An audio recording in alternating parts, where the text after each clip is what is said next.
125 करोड़ में से 50 करोड़ भी यदि खाता खुला तो 50 करोड़ गुना 500 रुपया कितना हुआ? जोड़ते रहिए, शून्य डालते रहिए।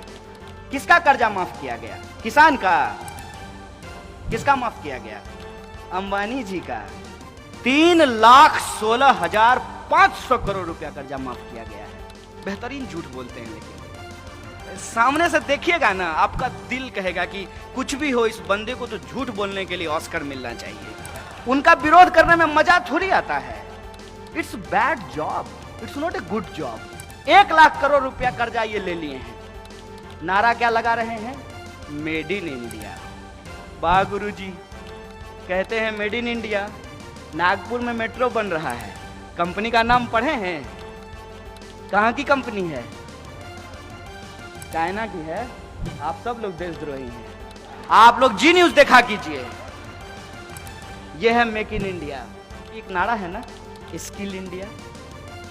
तो क्या इस इंडिया में इतना स्किल नहीं था कि नागपुर का मेट्रो वो बना सके? नहीं था इनके हिसाब से, क्योंकि ये स्किल इंडिया नहीं है। इसका एस साइलेंट है। यह है एक्चुअली किल इंडिया।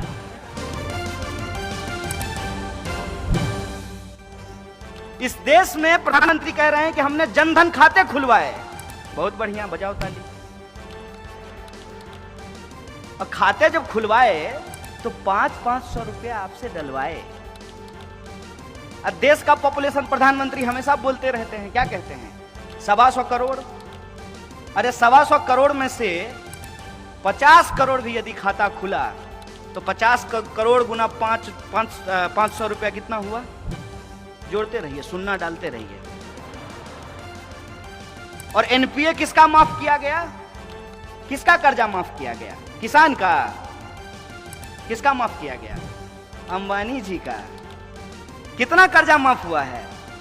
सोच के बताइए। उसका फिगर आपको पता है? आपको घर में जितना कमरा होगा सब में भी रखिएगा, तब भी जो है बाहर रह जाएगा। 3,16,500 करोड़ रुपया कर्जा माफ किया गया है। और 3 लाख रुपया मोदी जी किससे मांग रहे हैं? आरबीआई से। और नहीं दिया तो पटेल जी को क्या बोले? Okay tata bye bye sayonara. 3 lakh crore. और 3 लाख करोड़ का एक और रहस्य और तिलिस्म है, उसको भी समझ लीजिए। जब नोटबंदी की गई तब प्रधानमंत्री ने लाल किले से कहा, बेहतरीन झूठ बोलते हैं, लेकिन सामने से देखिएगा ना, आपका दिल कहेगा कि कुछ भी हो, इस बंदे को तो झूठ बोलने के लिए ऑस्कर मिलना चाहिए। माइक पे खड़ा होकर के उन्होंने कहा कि नोटबंदी के बाद 3 लाख करोड़ रुपया काला धन वापस आया है। तो 3 लाख करोड़ अगर काला धन वापस आया है, लॉजिक लगाइएगा, हम मोदी जी का विरोध नहीं कर रहे हैं, अपना तर्क इस्तेमाल कीजिएगा।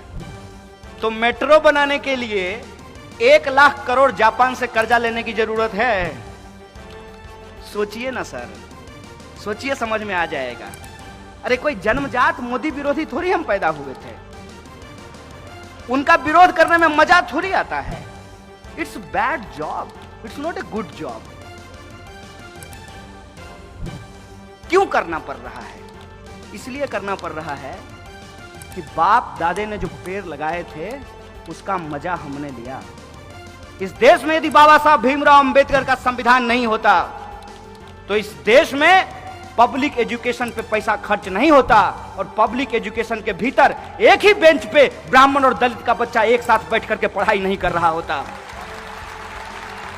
यह है संविधान की ताकत। यह संविधान किसी एक जाति, किसी एक धर्म के लिए नहीं है। यह संविधान इस देश के लिए है, और देश देश के लोगों से बनता है तो लोगों के हक और अधिकार के लिए है, न्याय और बराबरी के लिए है। ये जो संविधान की ताकत है, उससे जो हमने पढ़ाई की है, ये हमारी जिम्मेवारी है कि हम इसकी रक्षा करें। उसी प्रोसेस में आप ये देखिए, 1 लाख करोड़ रुपया कर्जा ये ले लिए हैं। नारा क्या लगा रहे हैं? Made in India. वाह गुरुजी, कहते हैं मेड इन इंडिया। नागपुर में मेट्रो बन रहा है, कंपनी का नाम पढ़े हैं? कहां की कंपनी है? चाइना की है। आप सब लोग देशद्रोही हैं। कहां की कंपनी है? अभी आप सब लोग भी चाइना बोल रहे हैं। आप जी न्यूज क्यों नहीं देखते हैं? आप लोग जी न्यूज देखा कीजिए।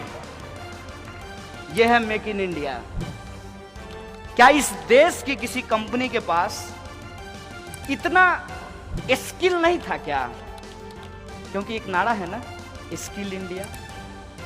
तो क्या इस इंडिया में इतना स्किल नहीं था कि नागपुर का मेट्रो वो बना सके? नहीं था इनके हिसाब से। क्योंकि ये स्किल इंडिया नहीं है, इसका एस साइलेंट है, यह है एक्चुअली किल इंडिया।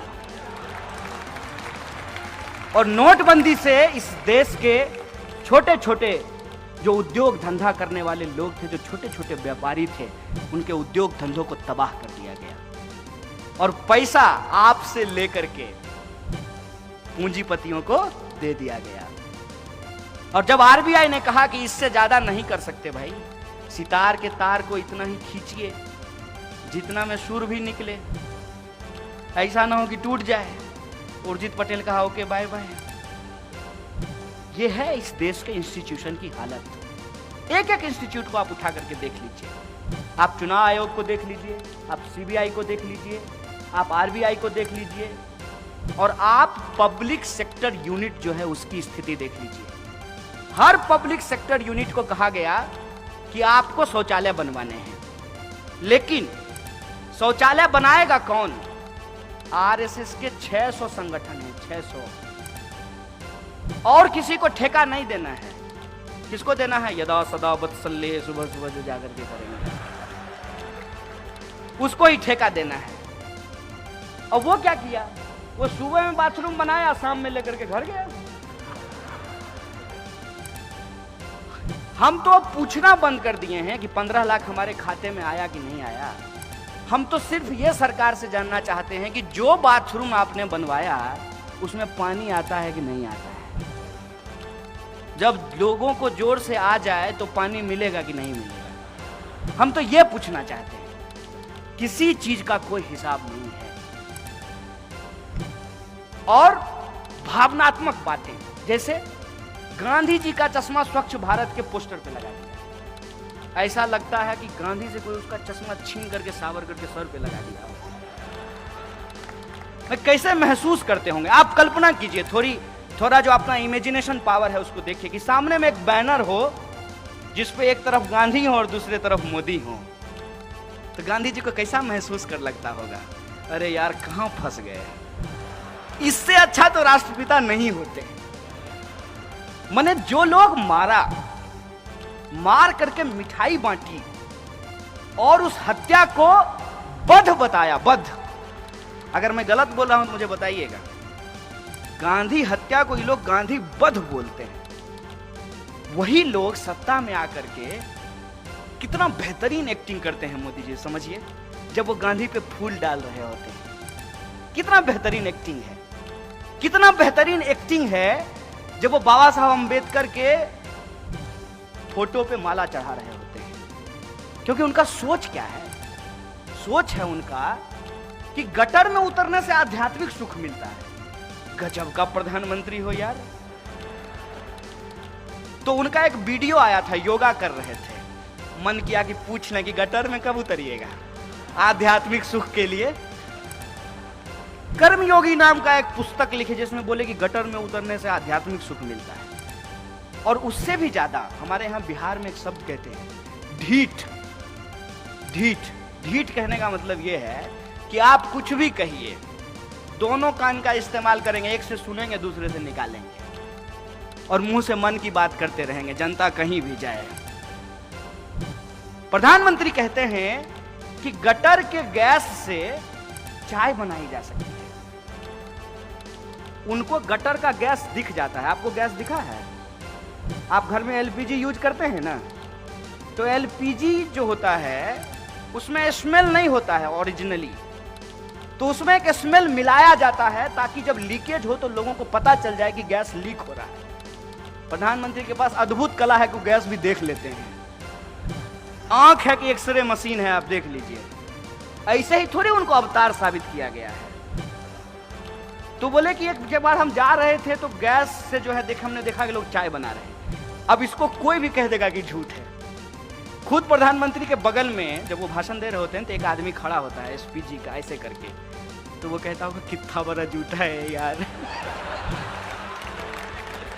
तो बोले कि गैस से चाय बनती है। अब देखिए एक बड़ी मार्मिक बात है यहाँ पे कि गैस से चाय बनती है, ना दिखने वाली गैस आपको दिख जाती है, लेकिन उस गैस से इंसान मरते हैं ये आपको नहीं दिखता है। हर दिन आप अखबार उठा करके देख लीजिए, इस देश के किसी ना किसी कोने में जो मैनुअल स्कैवेंजिंग करने वाले लोग हैं, गटर में उतरने के चलते उनकी मौत हो जाती है। 9,000 करोड़ रुपया लेकर के एक पूंजीपति भाग जाता है, भागते रहता है। 2 योजना मशहूर है प्रधानमंत्री की, देश में पकौड़ा योजना और विदेश में भगौरा योजना है। ये जो है ये साहब एक किसी पूंजीपति से अगर उसका एनपीए ये वसूल लें, 56 इंच का सीना है ना, खुद ही कहते हैं, तो अपना 56 इंच का सीना का इस्तेमाल करें और किसी एक पूंजीपति का कॉलर पकड़ करके कहेंगे कि सारा एनपीए सरकार के खाते में जमा करो, और एक पूंजीपति के एनपीए से इस देश में सदा सदा के लिए मैनुअल स्कैवेंजिंग को खत्म किया जा सकता है। लेकिन प्रायोरिटी होगी तब ना, प्रायोरिटी जनता कभी थी ही नहीं। इस देश के दलित, किसान, मजदूर, आदिवासी, महिला, अल्पसंख्यक ये इनके एजेंडे में कभी शामिल ही नहीं थे। और इस पे यदि आपको भरोसा नहीं होता है, प्रधानमंत्री का बयान जब वो मुख्यमंत्री थे तब का आप जाकर के सुन लीजिए। पैसा नहीं लगेगा, जियो धन धना धन। अब क्या वो बनाए अपने प्रचार के लिए, तो हम यूज कर लेते हैं अपने प्रचार के लिए। आप YouTube पे जाके सुनिए। 2002 दंगे के बाद जब पत्रकार ने प्रधानमंत्री से पूछा कि आप रिलीफ कैंप में क्यों नहीं जाते हैं, तो जानते हैं प्रधानमंत्री ने क्या कहा था? प्रधानमंत्री ने कहा था कि वो बच्चा पैदा करने का खान है, वहां जाकर के क्या करेंगे। ये प्रधानमंत्री के शब्द हैं।